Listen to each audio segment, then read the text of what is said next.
Easy and simple egg fried రైస్ని ఎలా చేసుకోవాలో చూద్దాం.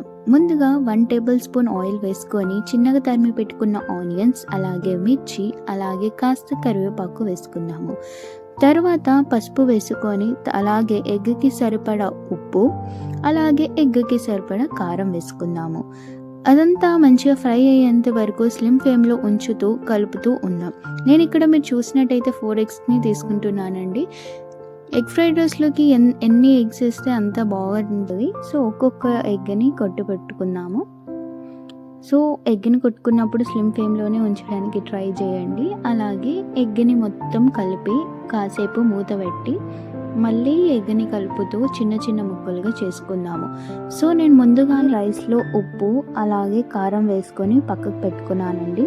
సో ఉప్పు కారం మంచిగా కలిసి అంతా కలుపుతూ ఉండండి. తర్వాత ఆ రైస్ని తీసుకొచ్చి మనం ఫ్రై చేసుకున్న ఎగ్ ముక్కలలోకి వేసుకుందాము. పెట్టుకొని మంచిగా కలుపుతూ ఉందాము. ఇంకెందుకు అండి ఆలస్యం, చేసుకొని తినేయండి వేడి వేడి ఎగ్ ఫ్రైడ్ రైస్.